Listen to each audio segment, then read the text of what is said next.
Yesterday already we have derived equation of motion. Today we are going to see how we can use it to solve the numericals. Here v is final velocity, u is initial velocity, a is the acceleration and t is the time taken to change the velocity from u to v. S is the distance traveled during this time and all other quantity you know. So on page number 109, the question is, train is traveling at a speed of 90, that is the second question. Bus starting from the rest moves with the uniform acceleration starting from the rest. Okay, so initial velocity u we have to take 0. Acceleration is already given for 2 minutes. Minute is not the SI unit, so we have to convert it into seconds. Find the speed and the distance traveled. So v and s that we have to find out. Now here u, a, t, these values we are having, we have to find out v. It means we can use this relation. How to choose the relation which we have to use? First you should know all these three relations and you should know all the values except one. Okay, only one unknown should be there. All others should be known. That relation you can use. To find out the distance s, either you can use this third relation because already you got v here now. Okay, or you can use the second relation. So you will get the value. In second question, train traveling at a speed of 90 km per hour. Kilometer per hour is not SI unit, so we have converted into meter per second by multiplying 90 by the factor 5 by 18 and we got it is 25 meter per second.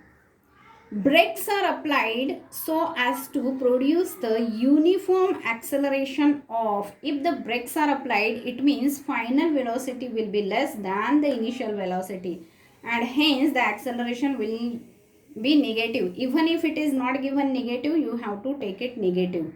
Okay, you can write down meter per second square. How far it will go before car brought to rest? Brought to rest, it means final velocity is 0 and how much is the displacement, that is asked. So here now u, a, v you know, so you can use the last relation. Okay, that is position velocity relation you can use and you can find out what is s. So you will get it like this. In third question, trolley while going down inclined plane has an acceleration. Acceleration is given 2 centimeter per second square.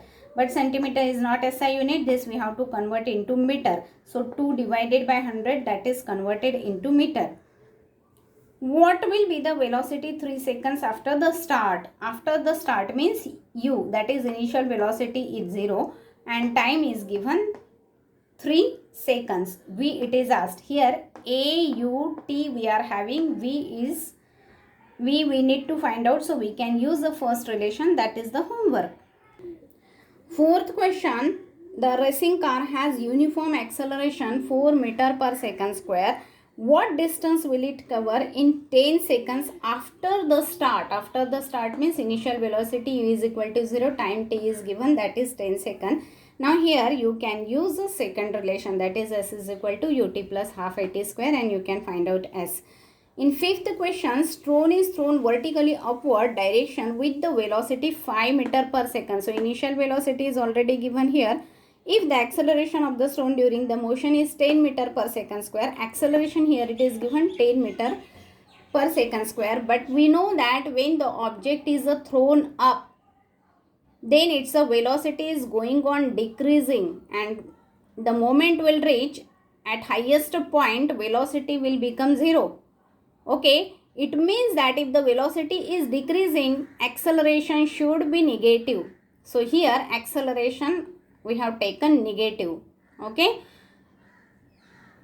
how much, at how much height it will reach, that is asked, and what time it will be taken, that is asked. Okay, so to find out s you can use this relation, whereas to find out t you can use this relation.